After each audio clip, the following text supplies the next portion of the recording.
So Harbor Freight had to do a recall on these jack stands, which is what I had my car on, and apparently these like sometimes drop down, so that's not good. So glad we could get those out of there before that happened.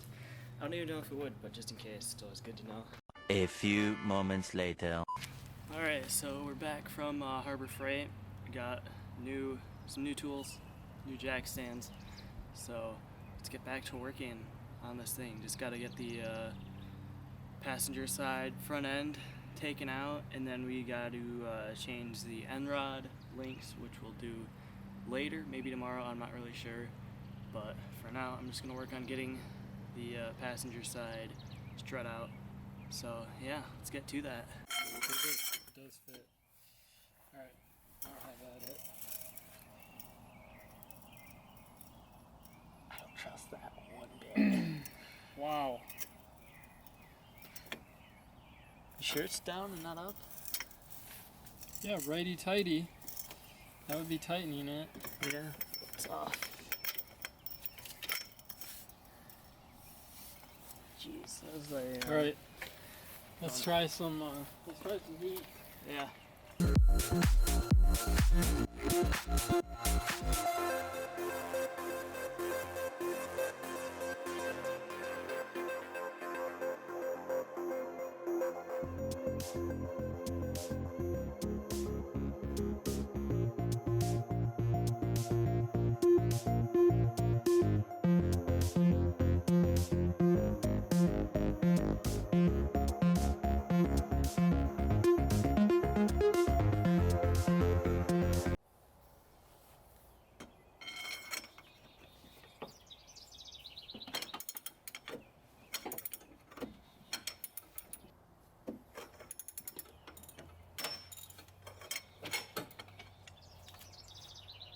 Oh, geez. Well, good thing we don't need these anymore. So you can see the top of the bolt there still in it, and the nut still has the screw thing inside of it. So that thing just totally snapped. I'm expecting that to happen with the other one, honestly. So guess we'll find out.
Tomorrow.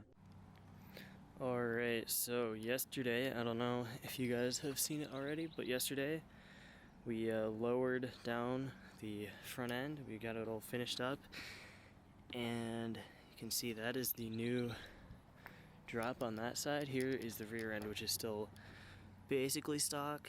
The front was a little bit higher, I think but a little bit lower. But you can still see how much of a difference that is. Gonna start working on getting the rear end off, or rear wheels, and then we can get the suspension back off of there. This side should be easier to get off, but then I have to get some more, I have to get spring tensioners to take off the top hats on these ones, or order new ones. I haven't decided yet. So yeah, that's what's gonna be happening now. Look forward to it.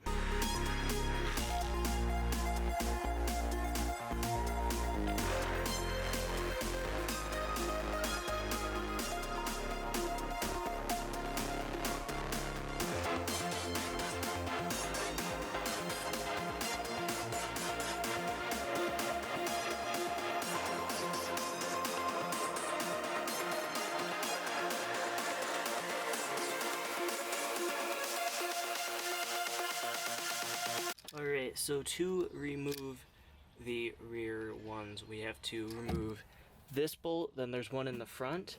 This one gets undone from underneath. Same on this side. And then underneath the car, obviously have to take off this big one here, which I've put some WD-40 on, and then this right here is a bolt that I mentioned that got pulled out from the bottom, and then it's the same on the other side. So yeah, guess we might as well get to that now.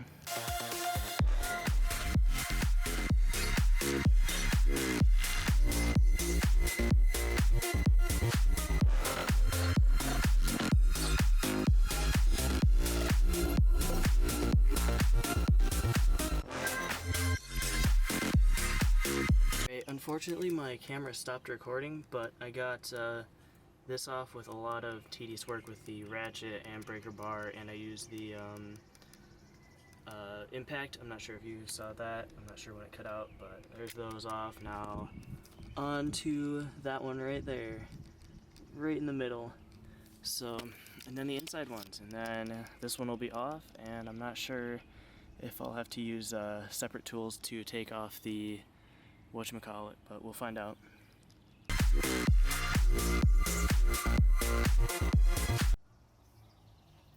Alright, apologies if the audio is a little bit echoey in here, but it's the best we got with me in the trunk.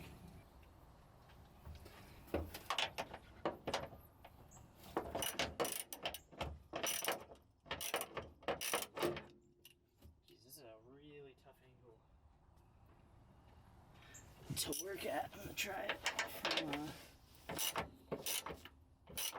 It's better.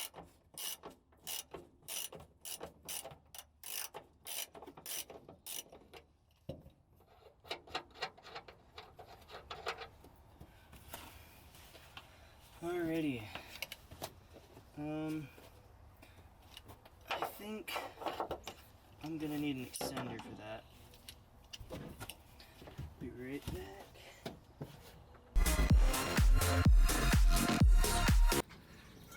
Well, I just pull it. Yeah, like you gotta push out that bottom or.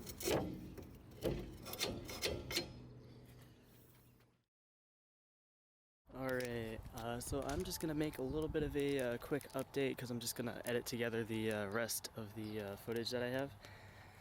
So this is what's going on with the car. We can't get this out of here. It's like rusted down here. You might have been able to tell in the video, or I said, I don't remember. But it is rusted. The strut is rusted to the, I don't know, nub thing that it connects to. And we can't get this down far enough to get it, like try and twist it back to disconnect it. So we're gonna get some spring tensioners just to try and tension that down a bit and be able to get that off. And then we got a little bit of a update for the front end of the car. So I think it's supposed to come in tomorrow, but I ordered a new grill. I think it's the more JDM version of the grill. It's not that one. It looks a lot better. It's just black and it has a little S on the side. And then my car is the Corolla S, which means I'll put a picture of it on screen. I don't know if you can see it, but right here under the fog light there should be a little bit of a splitter, I guess. But mine doesn't have that, and also the bumper just looks really bad in general. So well, first of all, I wanted to get new splitter things because it looks a lot better with them, I think. Move the back carpet things out of the way. So I got these. Now you might be like, oh, these look fine. And they were until I tried to put them on, and it would go like that, but none of the holes line up. And then I looked back at the eBay ad that I bought them off of, and these are for the 0508 facelift. My car is 2003, which means that they wouldn't fit that. But I decided that instead of returning those, I decided to get a whole new front bumper for the 0508 version of the car. As much as I would like to get this out right now, I don't really have anywhere to keep it. So it's just gonna stay in the box for now. But as soon as we get all of the coilover stuff situated, then we'll be able to start working on this. Now it's like those, unpainted, so I'll have to do that. So just gonna hand it over to VoiceOver Me right now. Thanks, Camera Me. Apologies for the scuffed background, but these are some parts that I'm waiting to install. Some I've had longer than others, but they range from a few days old to a few weeks old, even a few months old. Around the same time I bought the coilovers, I also bought this muffler. I bought it off a guy on Craigslist who bought it off eBay. It probably won't do too much sound-wise, but from what I've seen, straight up muffler deletes on the 1ZZ, which is my car's engine, sound pretty good. It's nothing that special, just a dual angled tip thing, the air goes straight through it, but I'll have to get it welded on, which kinda sucks, but hopefully it'll sound good. I mentioned earlier that the bumper and the splitter things needed to be painted, so I got a couple cans of touch-up paint that should be color matched to my car's color, which is Toyota's Impulse Red. I'll obviously do a separate video, maybe even series on that, and hopefully it'll turn out alright. The 0508 front end also had new redesigned fog lights. I wanted some working ones since mine don't work, so I bought a pair. They have some wires with them, so hopefully it won't be too difficult to install. I'll probably just do this with the rest of the front end video. And these are wind deflectors. They don't really do much, and they're hardly even a modification, but I think they look pretty cool and they were pretty cheap, so I decided to get some. These might be a bit of a pain to install because you have to do some 3M tape along the top of the window to stick them on, but hopefully it won't be too bad. I technically have two of these, but one wasn't here when I filmed this, so you only get to see the one, but it's not too hard to imagine what the other one looks like. They're identical. But this is a new top hat for the rear coilovers. I decided to get new ones since the old ones were getting a bit rusty, so I thought it would be a good idea. Then last but certainly not least, I got a cold air intake. Now this has some hardware and some other electronic stuff involved in the installation, so putting it in might require some finagling, but hopefully it won't be too bad. Most people, including me, agree that these do little to nothing for actual performance in the engine. The idea behind them makes sense, but in modern cars at least, it just isn't true. I will make a separate video going more into depth on that, but not right now. I didn't get this for performance though. The stock intake muffles the sounds of the engine sucking in air. These aren't as restrictive, and it'll let it make more noise, which is what I want. And if I end up picking up a horsepower or two, then I'm totally fine with that. I have some other things I'd like to do. Probably after all of this stuff, I'll do wheels and tires, and then after that, who knows. Next video will for sure be the end of the coilover install, and then I'll have to go get an alignment, and then we'll do a few tests. But for now, if you enjoyed, please hit that like button. Please consider subscribing if you haven't already. It means the world to me, and I'll catch you guys in the next one. Peace.